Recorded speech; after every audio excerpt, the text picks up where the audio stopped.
Aquí, lo siento aquí, donde mi cuerpo se convierte en charqui, rumiando sabores distintos. Pero no soy blanca buscando una aymara urbana. Soltame. Esta cuerpa exotizada, folclorizada, mercantilizada, para el consumo de turismo de gringos y gringas. Eso no más. Con los territorios en disputa, disputo el no lugar en esta estructura orgullosamente blanqueada, orgullosamente desindianizada. Yo, que quiebro con todo estereotipo arcoíris, pues antes que lesbiana, soy india, marroncita como la pacha en mi piel. Soy una andina con tintes contemporáneos, más urbanizada tal vez, pero el presente y el pasado conviven en mi memoria, como ese orgasmo que se fue y ya de nuevo está llegando. Qué difícil es a veces acabar con tanta colonización recordando ancestras migrantes que en las fronteras dejaron sus polleras, sus kepis, sus trenzas.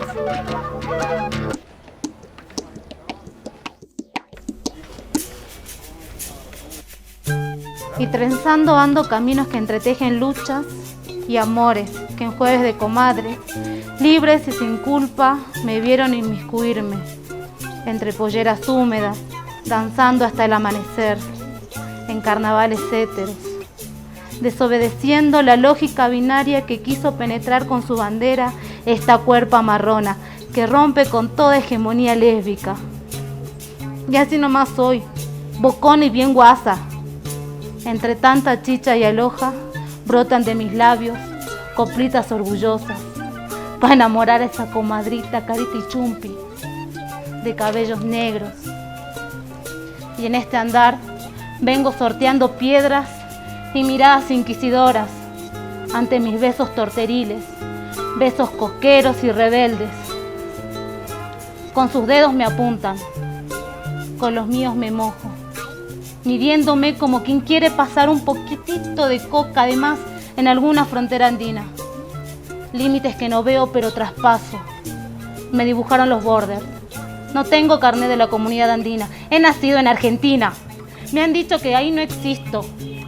Me dan leyes para casarme, me dan leyes para abortar, mas no me miran en esas marchas, enormes marchas de Plaza de Mayo. Y a veces ni en mi subsug me quieren ver en sus fiestas. Con Aguayo sí. Siendo yo, no.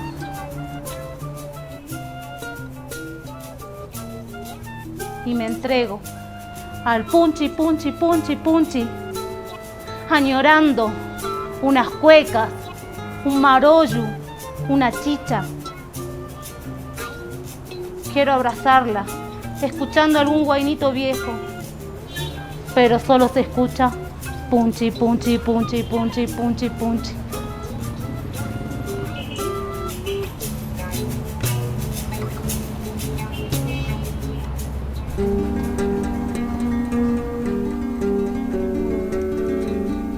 Ay, Kunumisita, si supieras que entre tus brazos encuentro la fuerza para seguir a contramano en esta desobediencia. Trenzamos y destrenzamos nuestros cabellos en las calles, en la cama, pero en las fronteras, calladita hemos de estar. I don't speak English. Y las gringas pasan nomás. Mirando de afuera nos quedamos, viendo cómo avanza la diversidad. Nosotras no estamos, o sí, luchando, aunque no nos muestren. Erótica es mi revolución. Sin culpas, despojada de toda injuria, intervengo tu calle, irrumpo tu moral, celebrando con comadres extasiadas, enfloradas, contrabandeando revoluciones sin fronteras, orgullosamente tortillera, orgullosamente piquetera, india, marrona. Una india marrona también puede gritar cuánto le gusta una concha. acabar en el amor, ¿sí? Y acabar en el amor para continuar la revolución.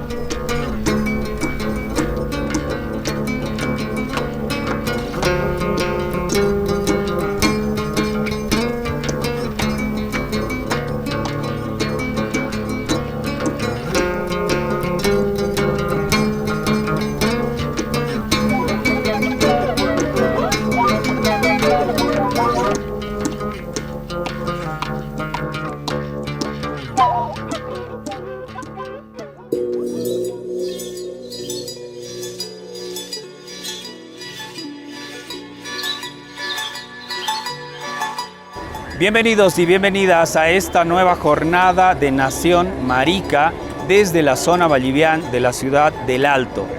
Iniciamos un nuevo ciclo, iniciamos un nuevo año, iniciamos una nueva jornada de Nación Marica Callejero, esta Nación Marica Callejera que semanalmente ofrece un programa audiovisual, una toma política del espacio público, porque creemos firmemente que las discusiones en torno a las disidencias sexuales tienen que estar en el espacio público.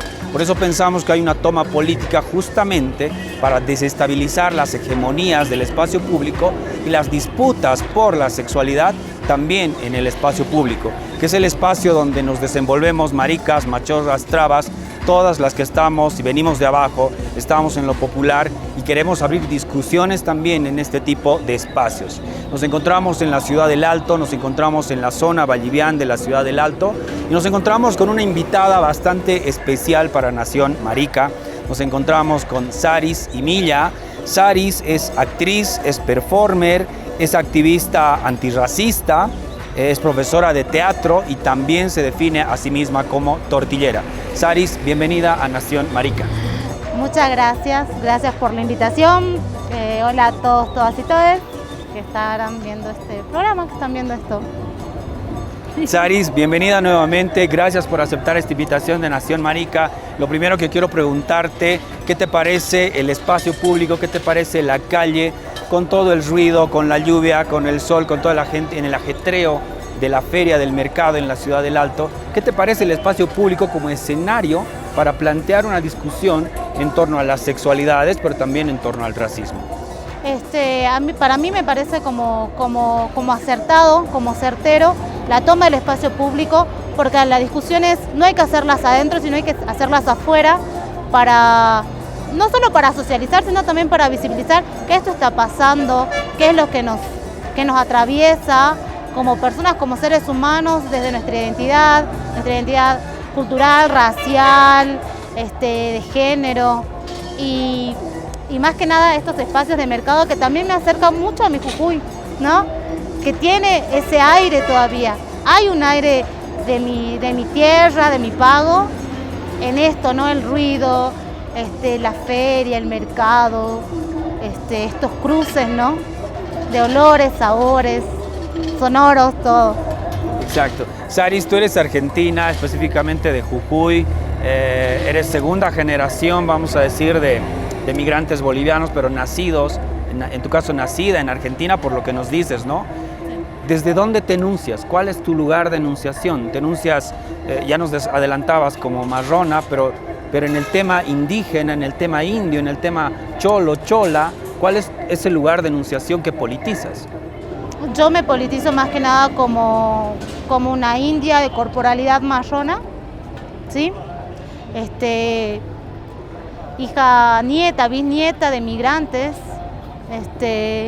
y que todo eso son entrecruces de muchas migrancias, de varias migrancias, de distintos territorios, de justamente de Bolivia, ¿no? Que es algo que conflictúa mucho cuando uno empieza a hacer memoria en relación a lo familiar, siendo uno ya argentino, con su identidad argentina, esa argentinidad, ¿no? En un territorio súper patriótico, nacionalista, ¿no? Por ser una provincia muy fronteriza, ¿no? Con Bolivia. Exacto, y justamente para hablar de la argentinidad, Saris, ¿no? Queremos ir un poquito atrás, ¿no? ¿Qué pasa? ¿Cuál es el lugar? ¿Cuál ha sido el papel de la indianidad, ¿no? De las culturas indígenas en Argentina respecto de la nación argentina? ¿Cuál es ese lugar, históricamente hablando? Históricamente es el lugar como más relegado, como más expulsado desde los territorios, pensando históricamente en cómo hubo un borramiento de las comunidades indígenas a través de campañas históricas, la campaña del desierto, las batallas, a quienes se mandaban a la guerra, quiénes eran los que peleaban para construir esta patria, ¿no? Entonces es un lugar como el pasado, o sea, si pensamos en la historia argentina, se lo ve como un pasado y no como un presente latente, ¿no? Entonces como que no, es un pasado y queda ahí y en realidad sigue coexistiendo en la urbanidad y en las quebradas, más que nada en el norte, ¿no? Entonces el lugar que se le da es como, bueno, expulsar para gentrificar también, que eso existe mucho más que nada en el norte argentino, la gentrificación y cómo se va expulsando a la misma gente de su propio territorio más que nada por trabajo también, ¿no? Por eso surgen también las migraciones internas, por eso existe esta asimilación y negación hacia lo andino desde las mismas personas andinas, marronas, indígenas, como se nombren.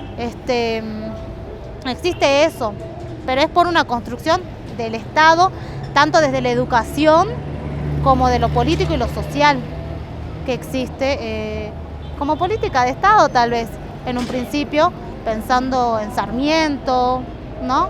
En Roca, grandes genocidas de la Argentina, ¿no? Que despojó a muchas comunidades de sus propios territorios. Este ejercicio, ¿no? que tiene que ver con la construcción del Estado-Nación argentino, Argentina, es un ejercicio, tú nos decías bien, de borradura, es un ejercicio de genocidio, ¿no? Contra la indianidad, contra indios, indias, ¿no? ¿Qué ha construido hoy?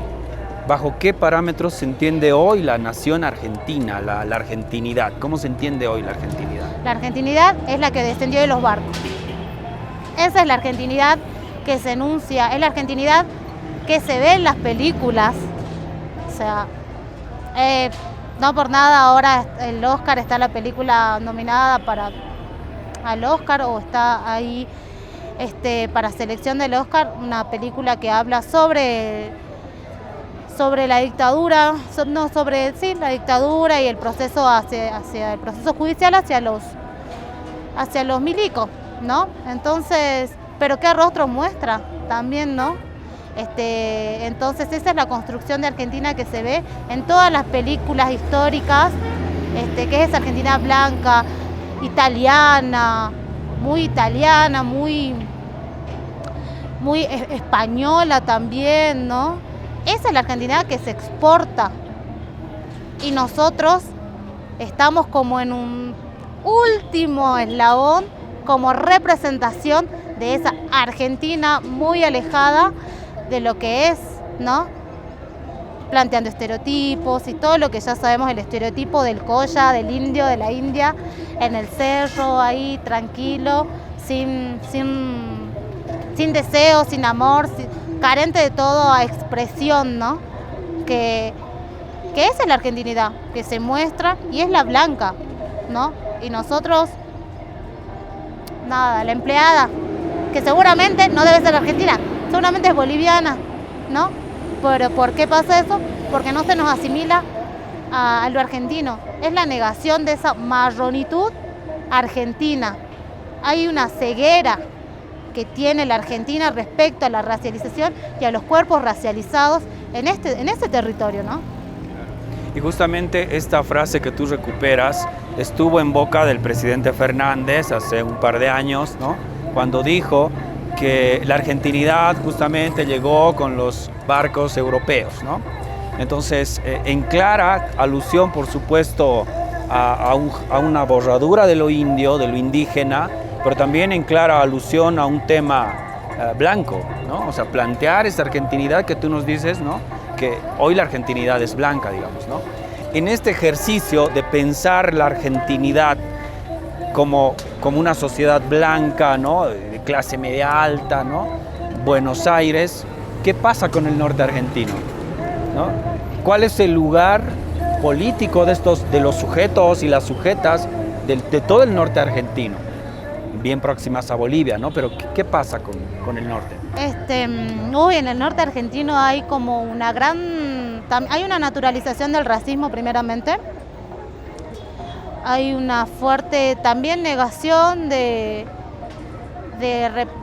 pensarse, de venir de migrancias bolivianas o de pensarse el ser colla, a menos que sea en carnaval, que ahí todos son collas, se autodefine, pero como es ese doble discurso y que también opera de forma mercantilizada, ¿no?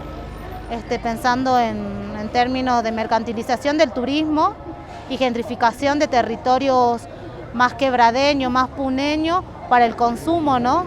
De turistas gringos, gringas, y ahí performatizando, y ahí sí está bien ser indio, ahí sí está bien ser indígena, pero no podés serlo dentro de cuando vas a exigir derechos, ¿no? No podés, y si te nombrás es como, bueno, vienen a molestar, que se vayan a su país, muchas veces dicen. Y ves, pero o sea, yo he nacido acá también y tenemos, hay algo muy raro que pasa en Jujuy y que es algo que tiene un gran blanqueamiento. Las personas racializadas están tan blanqueadas y que niegan ese pasado, pero también cuando les es conveniente, ¿no?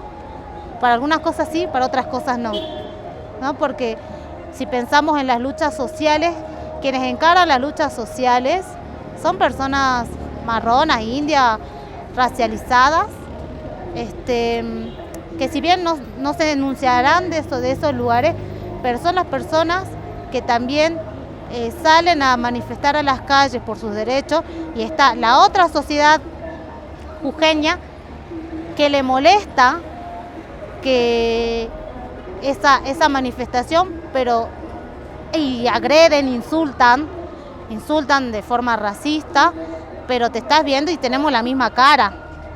Entonces, claro, te dicen, no, bueno, esto que allá se dicen, allá no es el término te dicen negro de M, ¿no?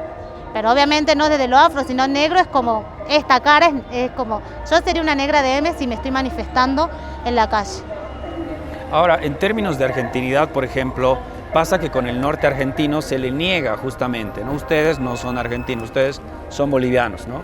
Igual a la gente que proviene del norte argentino, de repente cuando está en Buenos Aires, ¿no? No se los lee como argentinos, se los lee como bolivianos, ¿no? Hay esta permanente negación, ¿no? De la argentinidad al sujeto marrón, al sujeto con perfil étnico indio, indígena, ¿no? Cholo, ¿no?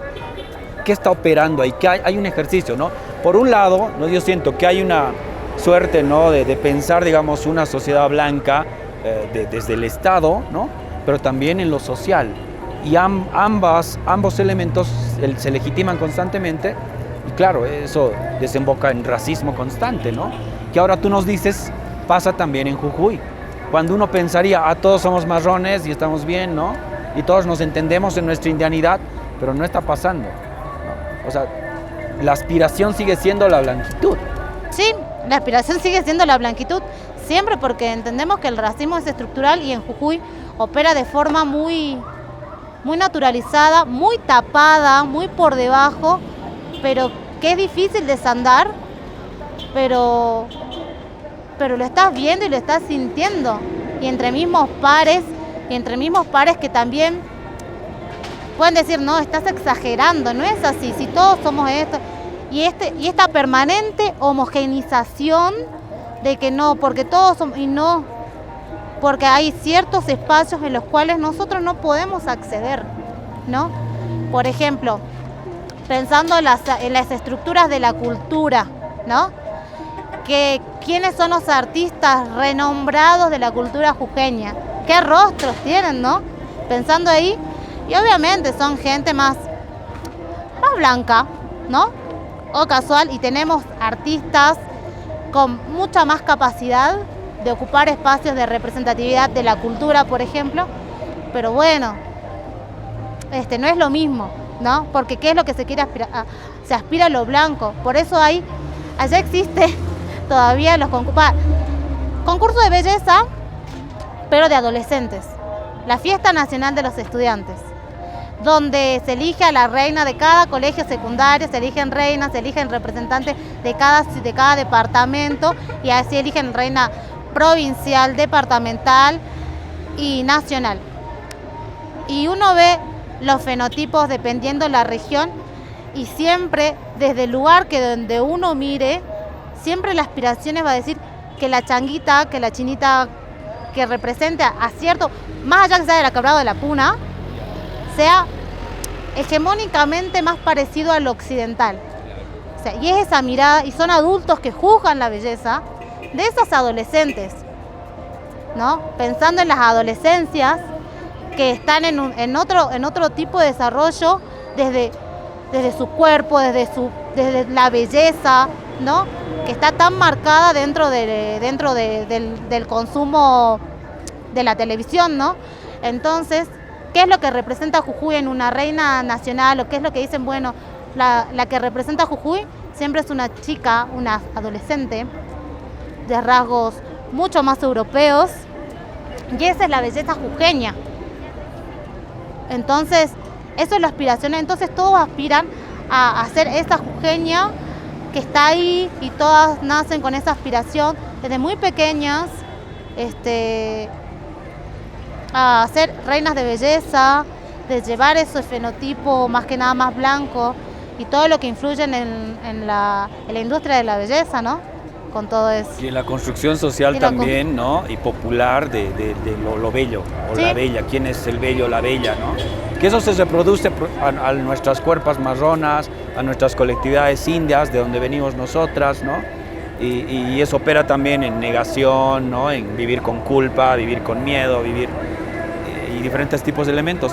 Saris, ¿qué pasa con los indígenas huichís, ¿no? Con las comunidades indígenas huichís? Nos llegan noticias que son comunidades en resistencia, pero también hay un genocidio lento con esta cultura, con estas comunidades, ¿no? Que tiene que ver también con la desatención de parte del Estado, del gobierno argentino.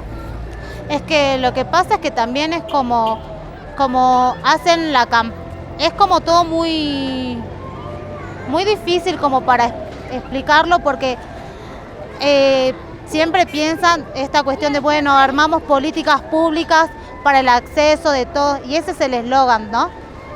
Que todos tienen acceso, que hay derechos, que esto y que lo otro, pero en la acción no existe. ¿Por qué están relegados? ¿Por qué el acceso hacia la salud, ¿no?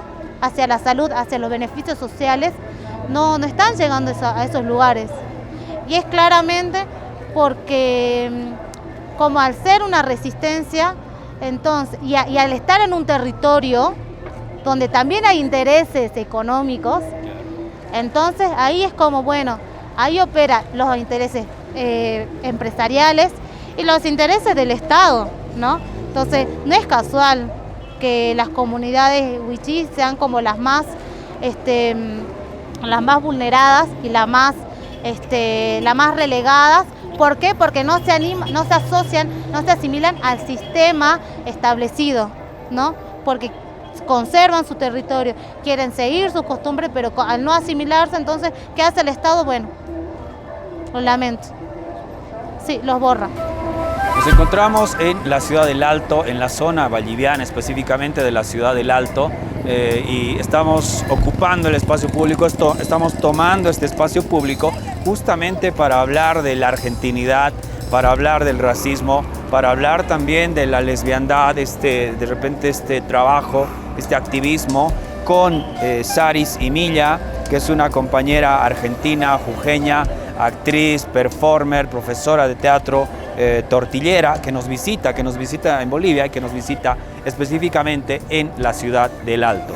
Saris, queremos iniciar esta segunda parte de la entrevista en medio de esta feria, en medio de esta zona bulliciosa, con el mercado muy cerca, con el ruido, con todo este, vamos a decir, no sé, de repente las ciudades también se conforman desde lo sonoro, ¿no? Y este ejercicio es bastante interesante por cómo habitamos nosotras, ¿no? La ciudad o la urbanidad. En esta segunda parte, para hablar del racismo, Saris, ¿cómo opera el racismo en la sociedad argentina? ¿Cuáles son los elementos que uno puede decir hay racismo en Argentina o la sociedad argentina es racista? Primeramente de la representación política. Primeramente la construcción política se basa en quiénes toman los micrófonos y quiénes sostenemos el cartel, ¿no? Tanto en los movimientos sociales como en los movimientos políticos partidarios, ¿no? ¿Quiénes son las bases y quiénes son los que suben? ¿Y para quiénes son los beneficios y quiénes son los que siguen esperando? ¿No? Se puede traducir también en los índices de pobreza, en la racialización del trabajo, en la racialización de los barrios populares, se traduce en el arte, en la cultura. Creo que en todas las aristas se va a traducir el racismo de quiénes son los que acceden y quiénes no pueden acceder a la salud, quiénes son los que tienen que esperar, quiénes son los que hacen las eternas filas para acceder a la salud, ¿no? A la educación también, ¿no? Pensando, por más que sea pública, es difícil el acceso al estudio, por más programas que haya, porque para acceder a los estudios universitarios hay un gasto económico, hay una cuestión también de hermanos, de familia, hay toda una estructura que existe en Argentina y más que nada en la negación de esta dignidad, ¿no? Entonces el racismo opera de forma estructural, de forma naturalizada, y como está impuesto en esta cuestión de somos un crisol de razas, esta cuestión del mestizaje, pero es que ya nadie es indio, entonces operan desde esos discursos,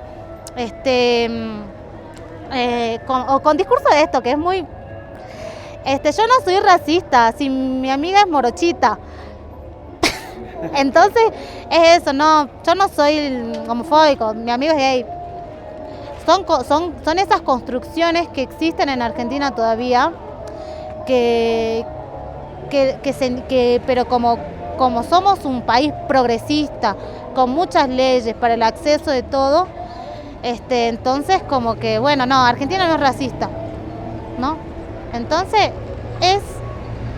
hay mucha estructura, muy visible, demasiada, pero que también silenciada o negadora, como digo, negadora.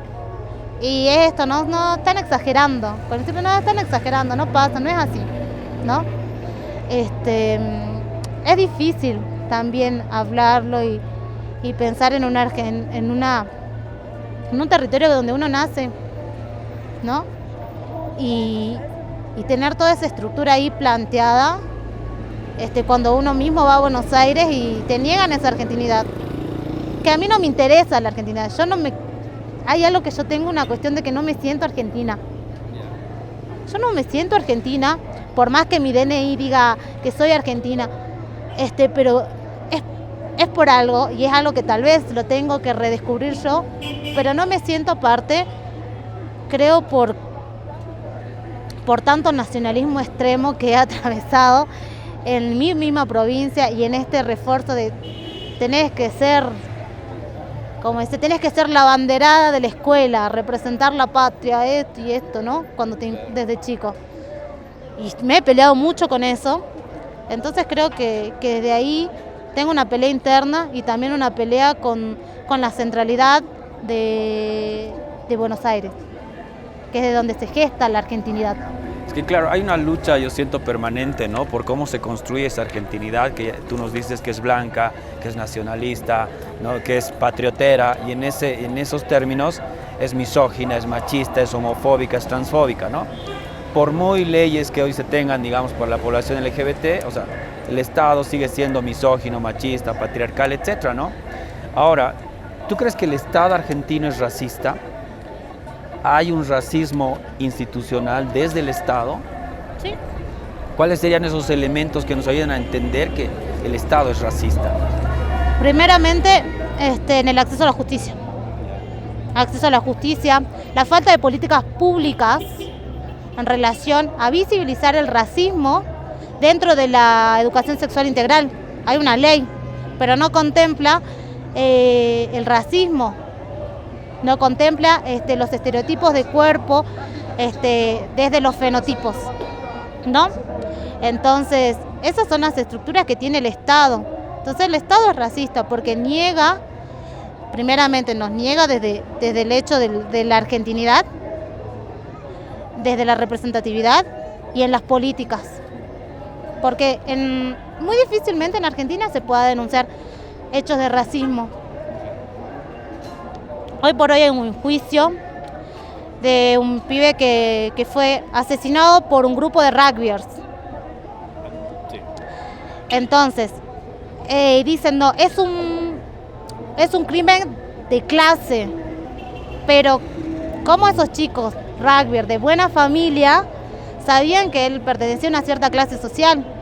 Si lo mataron a golpe diciendo este negro de mierda, no sé si puede decir la palabra, pero entonces, ¿es un crimen racista? Sí, es un crimen racista, pero ahí lo niegan como, pero sabemos que eso existe y está, pero es por eso digo, muy difícilmente en Argentina se pueda denunciar racismo ante el Estado y ante la justicia. Y pensando en ese segundo elemento que nos planteas, la representatividad o la representación, podemos pensar, digamos, diputados, senadores, congresistas indígenas, racializados, ¿no? ¿Hay ese tipo de representaciones en el Parlamento argentino? Oportunamente hay uno solo. Hay uno solo. Alejandro Vilca es uno de los primeros que ingresó de forma racial, desde su racialidad, no haciendo política de eso, sino desde ser un obrero de recolección de basura, ¿no? Con todo lo que conlleva tener ese oficio en Jujuy y en todo el país, ¿no? Que es como el trabajo más sucio, como se le dicen, ¿no? Entonces él en ese ascenso a nosotros nos dio como una posibilidad de vernos reflejados en un Congreso Nacional.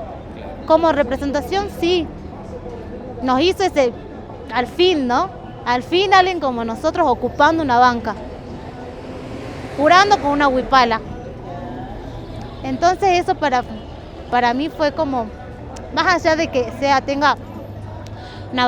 de izquierda, tengo la trotskista, socialista y todo lo que conlleva desde su postura, tiene una cuestión también muy de lo territorial y sabe que él blanquito no es, más allá que todo su partido sea blanco, ¿no? Y él sea el único marroncito que esté ahí, ¿no? Y que se enuncie desde lo marrón y de lo colla, sí, para mí fue importante y para muchas personas fue importante, ¿no? Venir desde abajo y ocupar ese espacio y estar ahí como representación no funcionó, pero también entendemos que dentro de las arcas del Estado muy difícilmente pueda como elevar proyectos que nos beneficien o que beneficien a los sectores populares, porque es una banca de 3 contra un montón. Hay un aparato histórico de derecha, conservadora, racista, homofóbica que muy difícil. Le va a ser difícil el camino. Sí. ¿Cómo enfrentamos el racismo en una sociedad tan aspirante a la blanquitud, tan blanqueada, ¿no? Desde las colectividades en las que tú militas, por ejemplo, como Identidad Marrón? ¿Cómo enfrentar el racismo? Primero visibilizándonos, enunciándonos como marrones, como indios, como indias, y primeramente pensar y denunciarnos de decir, Argentina no es blanca, ¿no? Y desde el feminismo es decir, nosotros somos las hijas, las nietas de las empleadas domésticas que no pudieron venir a la marcha. ¿no? Continuamos la entrevista de Nación Marica a través del canal de YouTube Movimiento Maricas Bolivia. Esta vez por emergencias climáticas tuvimos que trasladar nuestra entrevista. Nos encontramos en la escuela Todes del colectivo Huiñaiguara DSG de la Ciudad del Alto. Seguimos en la zona Vallivian en la Ciudad del Alto y vamos a continuar con la entrevista a Saris Pérez. Vamos a continuar con la entrevista a Saris Imilla, que es una compañera actriz de teatro, es performer, es activista antirracista, se define a sí misma como tortillera y claro, nos visita. Aprovechando su visita en la Ciudad del Alto, estamos con la compañera reflexionando justamente sobre el tema, sobre la argentinidad, sobre el racismo, también sobre las sexualidades. Saris, estábamos hablando justamente, ¿no?, de que hay una sociedad argentina, hay una argentinidad blanca, ¿no?, racista, ¿no?, que también como que legitima ese accionar racista desde el Estado, ¿no? Frente a este panorama, ¿no?, frente a este racismo, ¿qué hacer? ¿Cómo enfrentar ese racismo? Y sobre todo, ¿cómo enfrentarlo desde la organización, ¿no?, en la que tú militas, que es la colectiva Identidad Marrón?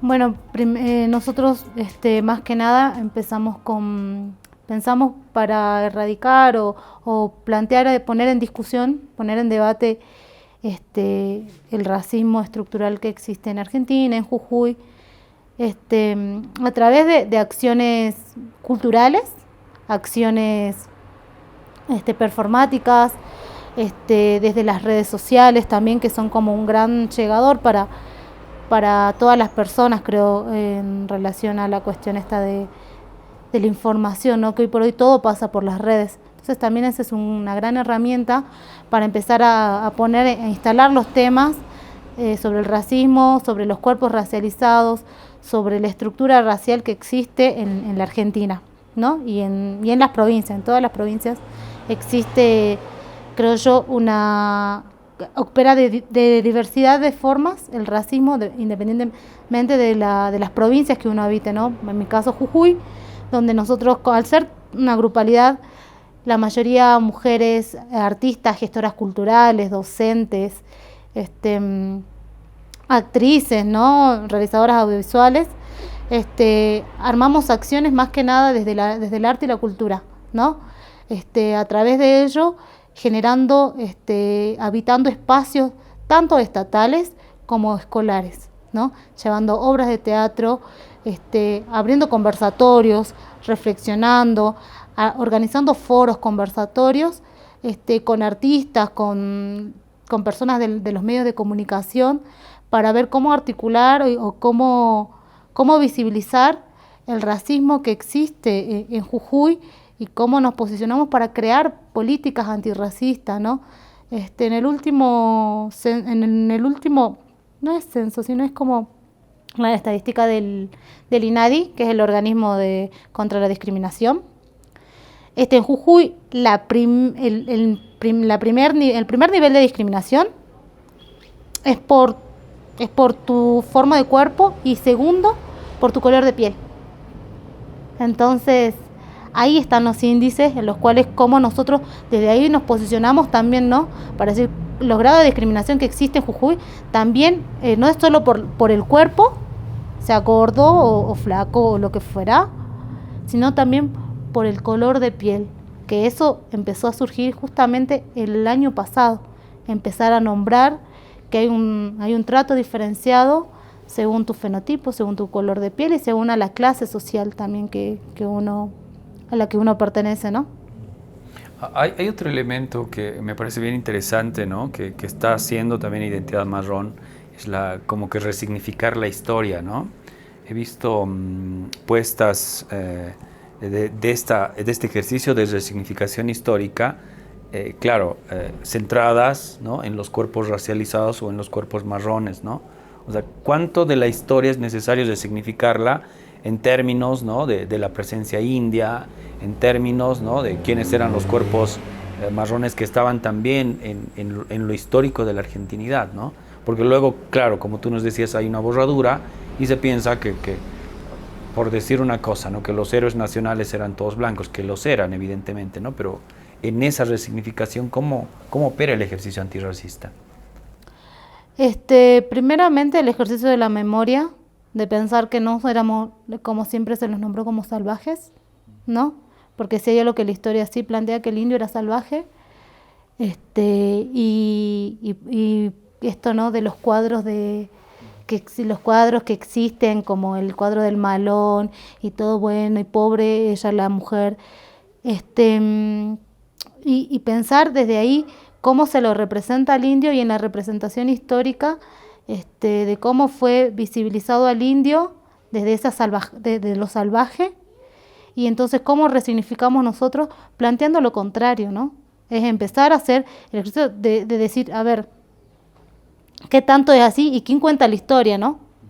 Porque hay dos caras, no hay que ver solo una cara. Para mí, quienes cuentan la historia la cuentan según sus ojos. Y sabemos quiénes escriben, ya sabemos quiénes escriben las historias, ¿no? Entonces, resignificar, por ejemplo, nosotras desde estas cuestiones del feminismo, ¿no? Desde quiénes son nuestras primeras feministas. No lo son las europeas. Para nosotras es Bartolina Sisa, ¿no? Esa para nosotros es la mujer que representa nuestro feminismo, o por lo menos de donde nosotras nos paramos a decir quiénes son nuestras lideresas que lucharon por la independencia, por nuestra independencia, y que fue una independencia truncada, porque también históricamente había otra, también estaba la independencia de los patriotas, que fue San Martín y todo el resto, que hubo ahí algo, no lo sé bien históricamente, pero que también para nosotros la mujer andina en Bartolina Sisa y en las mujeres andinas que nosotros vemos dentro de lo que es Bolivia, de lo que es Perú, para nosotros esa es la resignificación de las luchas, y desde lo histórico que hay que traerlas traerlas y resignificarlas ya desde un lugar no desde lo ¿cómo sería? Desde lo salvaje, sino desde personas que quieren un cambio, ¿no? Hay una situación similar, ¿no? Porque claro, a mí me interesa mucho esta resignificación histórica, porque cuando nosotras miramos también la historia boliviana, claro, nos encontramos con 1825, ¿no? La independencia de Bolivia, pero también, ¿no? O sea, en este ejercicio de independencia hay quienes asumen el poder, ¿no? De la independencia de Bolivia, y no solo en Bolivia, en Argentina y en el resto de los países, en ese siglo, ¿no? De independentista, asumen el poder las élites criollas y mestizas, ¿no? No así las movilizaciones o luchas indias indígenas, ¿no? Antes de 1825 en Bolivia, en 1780 y algo más, ¿no? Está la revolución de Túpac Amaru y Bartolina Sisa, que ha sido acallada por los criollos y mestizos, ¿no? Entonces, cuando nosotras miramos igual la historia, justamente volvemos también a cuáles han sido como que las luchas y movilizaciones acalladas, silenciadas y borradas también de la historia, ¿no? Planteadas siempre también, como tú nos dices, ¿no? Como algo del pasado, ¿no? Que nos repercute hasta hoy, ¿no?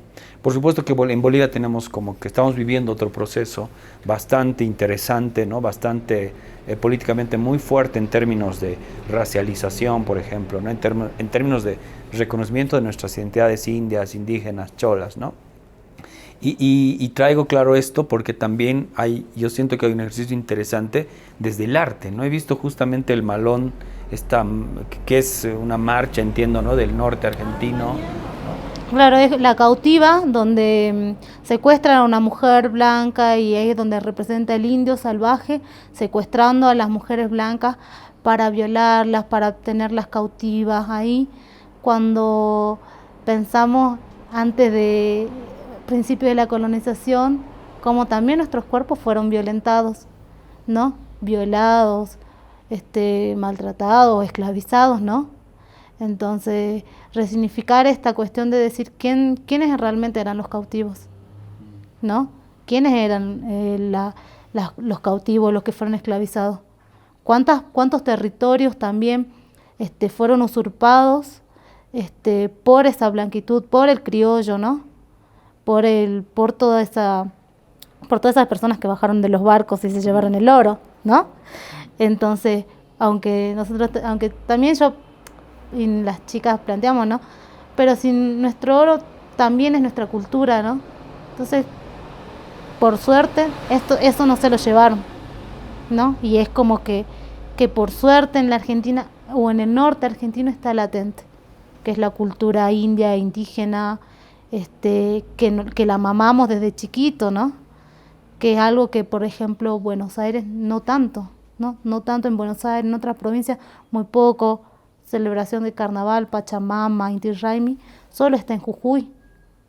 No está en Buenos Aires, está, pero en algunas comunidades que son comunidades indígenas, más de las periferias, más de lo conurbano, pero no está tan latente en nuestro, como sí en Jujuy está, ¿no? Resignificar para nosotros es como la herramienta desde el arte, es resignificar que no somos eso, como se nos está vendiendo y cómo se nos exporta, ¿no? Exactamente. Y volviendo ahora, claro, a Identidad Marrón, al trabajo que hacen desde Identidad Marrón, ¿no? Que también es, yo siento, ponerle un nombre, digamos, ¿no? Nombrarse desde un lugar, hay un lugar de enunciación que se está nombrando. ¿Qué está detrás de Identidad Marrón? ¿Cuál es, no sé, si hablamos de un aparato ideológico, evidentemente político en términos de cuestionamiento al poder racista, ¿no? Al heteronormativo, patriarcal, etcétera? ¿Cómo se conforma Identidad Marrón? ¿Cuál es no sé, si hay lo epistemológico, digamos, de la palabra marrón? Digamos, lo marrón no nace solamente, no sale de una epistemología estudiada, sino pensarse en más, sería como, no sé, lo pienso muchos dicen desde el colorismo, pero también pensamos en que es un puente, ¿no? Y que nosotros mismos creamos en la teoría de decir, bueno, nos nombramos marrón porque negros no somos ni negros ni blancos. Entonces, ¿qué somos? Somos marrón como la tierra, somos los que eternamente siempre nos nombraron como sucios, siempre nos vieron como personas sucias, más que nada se lleva ciertos apellidos, peor. Entonces, creo que lo epistemológico está en cada uno de cómo uno se nombra y se enuncia desde lo marrón, ya sea por una construcción desde lo fenotípico, como también elaborando otras cuestiones que nos atraviesan desde la clase social, la historia, somos descendientes y sabemos que somos descendientes de indios, de indígenas, que podemos hacer el camino, o como no también, ¿no?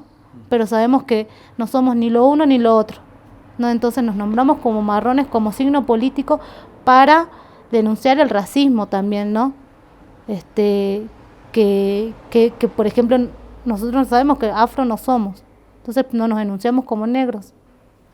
Pero ¿Y por qué marrones y no indios o indias?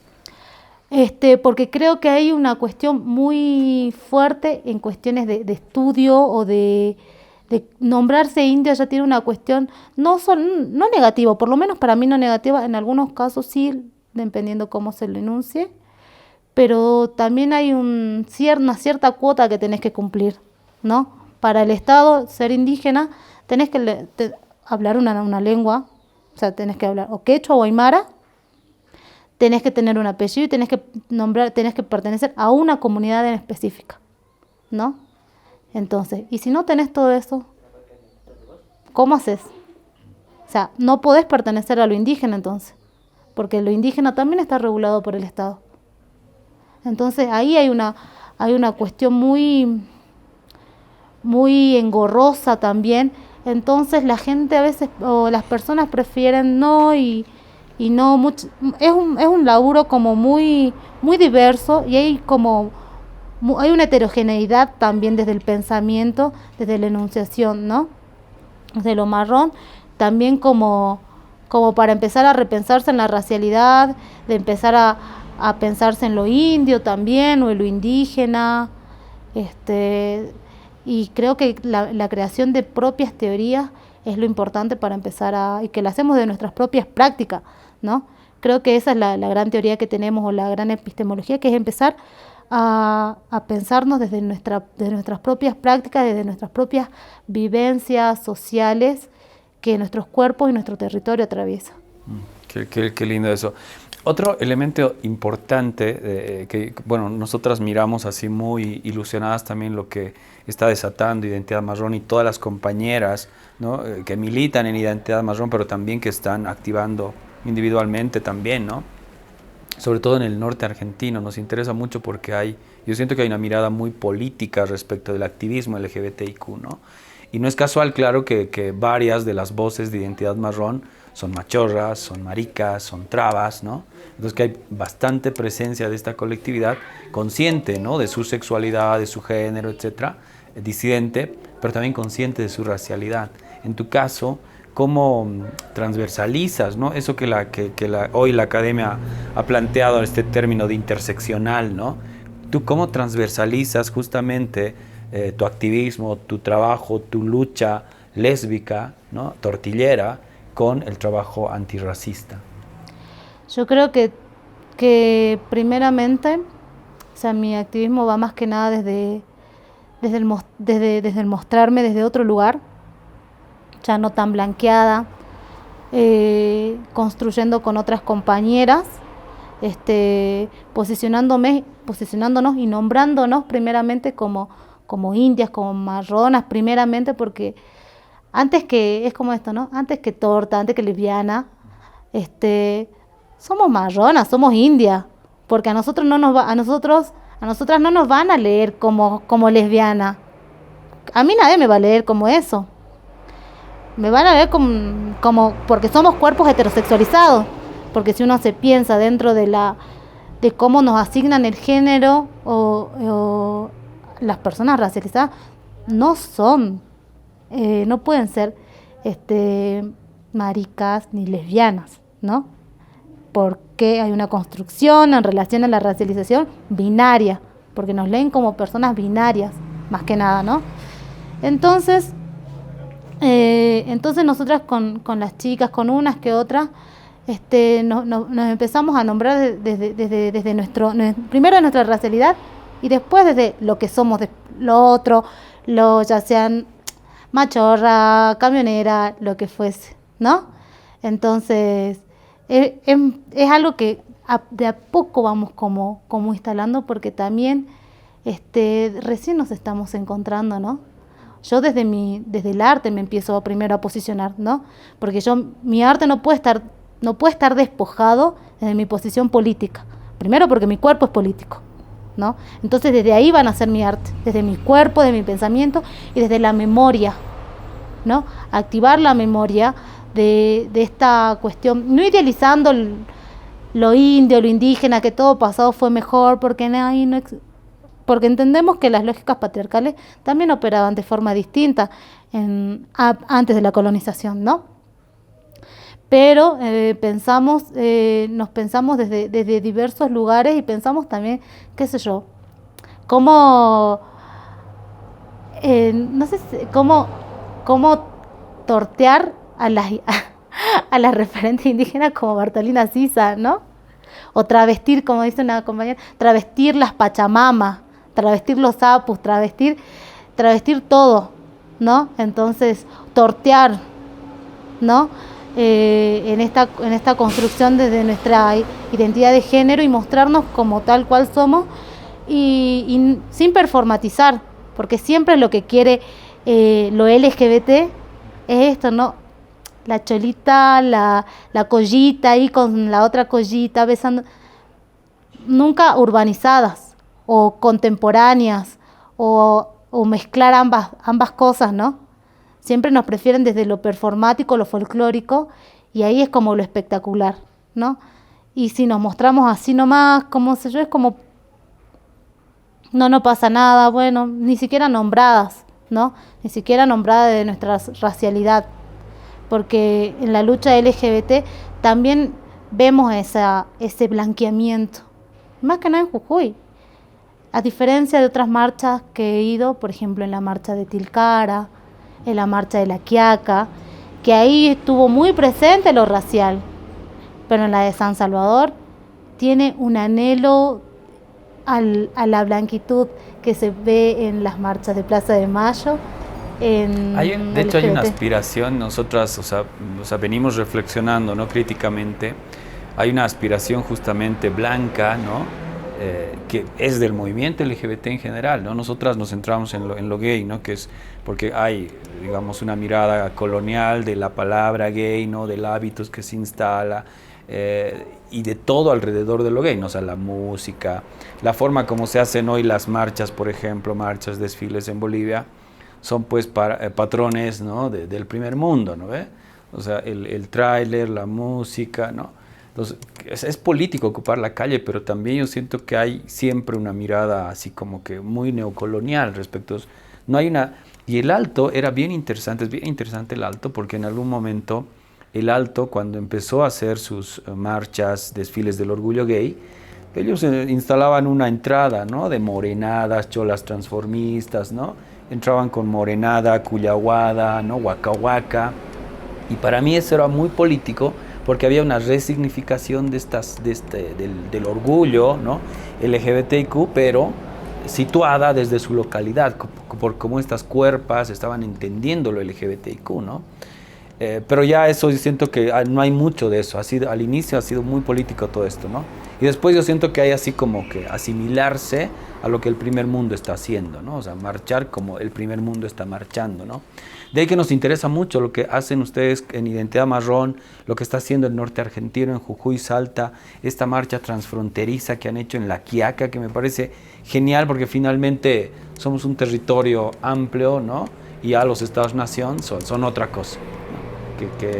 Y nuestras identidades indias, o sea, por supuesto que son anteriores a los estados-nación. Claro, sí, o sea, esta cuestión de replantearnos desde nuestro territorio, por ejemplo, también estoy en el colectivo Orgulla Quebradeña, aunque yo soy de los valles, me adoptan como quebradeña, porque más allá vengo de los Andes más acá, pero nosotros tenemos como un fuerte posicionamiento, pensarnos primero como somos como desobedientes a toda norma sexual, primeramente, y nos reconocemos como indias, como marrones, como lo que queramos nombrarnos, y desde ahí hacemos nuestro activismo y nos pensamos desde la lógica comunitaria también, ¿no? Pensarnos de los comunitarios, desde los ayllus, y cómo también rompemos con ese binarismo dentro de de las mismas comunidades indígenas, ¿no? Entre las mismas comunidades que también ven a lo LGBT como muy fuera de su comunidad, ¿no? Entonces, pensar en esas marchas para mí es donde yo me siento parte, más que en una marcha donde yo habito, que es San Salvador, que es la ciudad, que es más urbana, pero que a los hechos sigue replicando y siendo aspiracional, y ni siquiera pensando en enunciarse de lo racial, cuando hay muchas personas racializadas dentro de la misma comunidad LGBT de la capital jujeña, ¿no? Creo que todo responden a una forma, a un formato para homogeneizar, ¿sí? Porque eso es y asimilarse al sistema, que cuando nos asimilamos al sistema, yo me digo, ¿qué estamos luchando? Cuando te asimilas al sistema, ¿de qué lucha estamos haciendo? Si le estamos respondiendo al patrón al fin y al cabo, ¿no? Y eso pasa en el feminismo, pasa en lo LGBT, cuando muchos utilizan lo LGBT o el feminismo para sus campañas políticas, para su ascenso político, ¿no? Y que al fin y al cabo quienes menos acceso tenemos somos los que más hacemos, los que más activamos, los que más accionamos, somos los que menos beneficios tenemos muchas veces, ¿que no? Claro. Ahora, volviendo a lo que nos dices, que me parece importante, y cerrando esta entrevista también, Saris, este encuentro finalmente, tú dices, en la última parte de tu intervención, la intervención que hiciste, decías, o sea, no exactamente, te voy a parafrasear un poco, decías, quiero que lean este cuerpo marrón, esta cuerpa india, que también le gusta la concha, ¿no? Entonces también hay un trabajo, ¿no? Un ejercicio hacia adentro, ¿no? De las comunidades indígenas, indias, cholas, marronas, de decir que acá también somos o podemos ser, ¿no? machorras, maricas, trabas, ¿no? O sea, también aperturar el tema de la discusión sobre el género, la heterosexualidad obligatoria al interior de las comunidades, pero también nuestras propias familias, ¿no? Que es un ejercicio también pendiente, ¿no? Porque hay una lucha doble en este caso, ¿no? O sea, una machorra tortillera racializada hace una lucha doble, ¿no? O sea, frente a la neocolonización LGBTIQ, pero también al interior de su comunidad, su familia, ¿no? Su colectividad, ¿no? Que también es transfóbico, homofóbico, misógino, machista. Sí, es muy difícil pensarlo, y como dentro de la familia es peor, creo, porque soy la única diversidad que el de la casa, de la familia, y ya con una hija también, entonces es doble de difícil pensarse también desde la educación, en cómo acompañar a las infancias, a la crianza, ¿no? Desde esta postura ya no binaria, y pensar en esta familia homofóbica que también la encontramos en las escuelas, en las instituciones, en todos ámbitos. Creo que es una lucha constante, y creo que enunciarse desde esto, ¿no? Desde que también podemos desear otras cosas, ¿no? Creo que erótica revolución es la que hay que hacer. Hay que erotizar la revolución, y no sé, ya me desconcentro un poco. Es la musiquita, pero creo que para mí la lucha es una lucha constante, o por lo menos la mía, o con la que llevamos adelante con mis compañeras, es una lucha constante en todos los lugares, en la cama, en la casa, en las calles, ¿no? En las fronteras, ¿no?